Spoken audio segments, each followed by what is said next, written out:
김민석 후보자와 관련해서 새로운 의혹이 나왔습니다. 바로 화면 만나보시죠.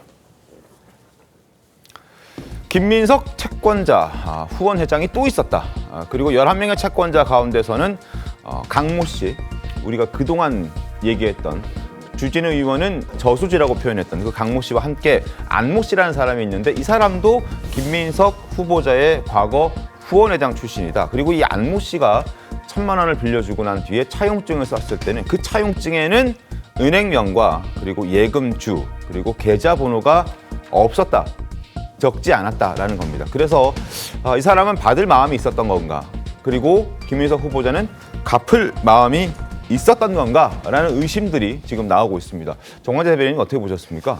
저는 최근에 김민석 국무총리 후보자가 내놓는 해명 그리고 또 민주당에서 김민석 후보자를 두둔할 때 하는 말이 돈 거래가 정상적이었다. 법적으로 문제가 없다. 이런 얘기들을 많이 하시더라고요. 근데 지금 김민석 후보자에 대해서 우리가 정치자금법 관련한 재판이나 수사를 하고 있는 게 아니잖아요. 국무총리 후보자로서의 결격 사유가 있느냐 없느냐를 판단하는데 자꾸만 돈 거래는 정상적이었다. 이것이 정치자금법상 문제가 없다라는 점에만 집중을 하는 것 같아요.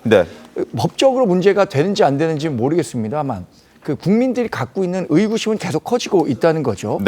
재산이 불과 얼마 되지 않음에도 불구하고 굉장히 다양한 사람들과 금전 거래를 하고 그 금전 거래를 하는 데 있어서 일반적으로 우리가 대차 거래를 하고 돈을 빌릴 때는 이자는 얼마를 주겠다. 어느 계좌로 받겠다. 이것들을 표기하지 않고 누가 빌려줍니까? 그 사람에게.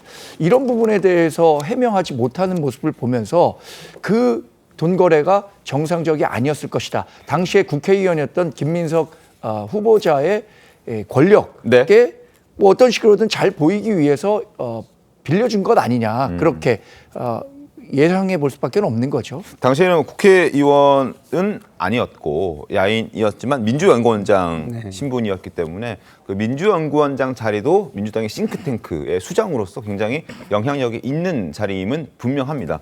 자, 어쨌든 차용증을 쓰는 과정에서 거기에 이자는 얼마인지 그리고 돈은 언제까지 갚을 것인지 이런 내용이 들어가는 건 당연하고 그리고 이자를 받을 때 필요한 계좌번호 그리고 나중에 원금을 갚을 때도 당연히 그 계좌번호가 필요하겠죠.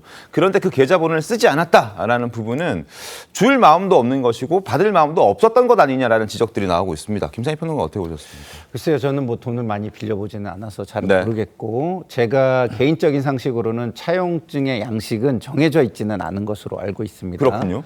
그렇기 때문에 뭐 계좌번호가 꼭 들어가야 되는지는 모르겠으나 중요한 것은 이자를 주거나 돈을 되돌려 주거나 하는 근거는 어쨌든 계좌가 됐든 아니면 문서의 양식이 됐든 뭔가가 남아 있어야 되겠죠.